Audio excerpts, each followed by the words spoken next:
गाड़ी में कुछ है।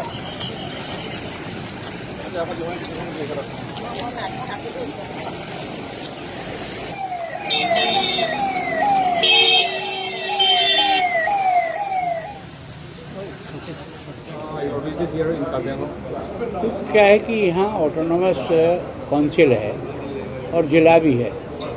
मैं हमेशा पूरे आसाम को घूम करके समझने का भी प्रयास कर रहा हूँ और वहाँ की जो कुछ भी केंद्र की सरकार की और राज्य सरकार की स्कीमें हैं उनमें किस प्रकार का काम चल रहा है, कितना चल रहा है, उसका रिव्यू भी करता हूँ।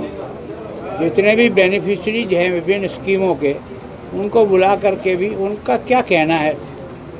तो कई लोगों ने कहा जिनको पेंशन मिलती है थोड़ा और बढ़ाया जाए, किसी ने और थोड़ा आपने सुझाव दिए, पर अधिकांश लोगों ने जितनी स्कीमें हैं उनसे जो लाभान्वित हुए बहुत संतोष प्रकट किया है। उन्होंने नरेंद्र मोदी जी को धन्यवाद भी दिया है और अब मैं कोशिश कर रहा हूँ कि विभिन्न स्कीमों को फिर ज़मीन तक कैसे ज़्यादा से ज़्यादा लोगों को लाभ मिले।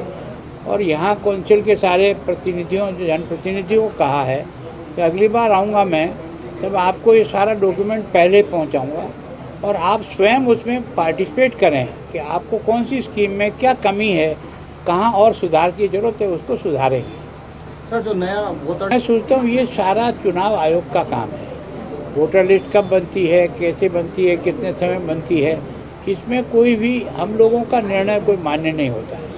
ये जब चुनाव की प्रक्रिया और चुनाव आयोग जो होता है वही वोटर लिस्ट कब बदलना, कब जोड़ना, कब घटाना, ये उनका काम है। और ये जो सीमांकन का जो अभी हुआ, नई कॉन्स्टिट्यूंसी बनी है, उसका अपना एक प्रोसेस है।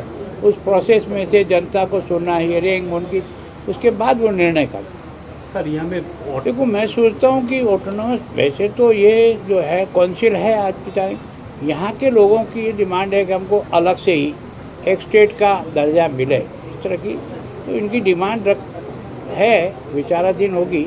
हमारी तरफ से अगर किसी से आगे बात करनी हो देखेंगे, हम जब कभी मिलेंगे तो कहेंगे। सर यहाँ में क्योंकि हर समस्या का समाधान आपसी चर्चा के द्वारा ही होता है।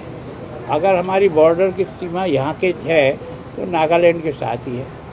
आपस में बैठ कर के चर्चा करें, एक बार में नहीं तो 4 बार बैठें, लेकिन टेबल पर ही उसका निर्णय करेंगे तो सबके लिए हितकारी हो।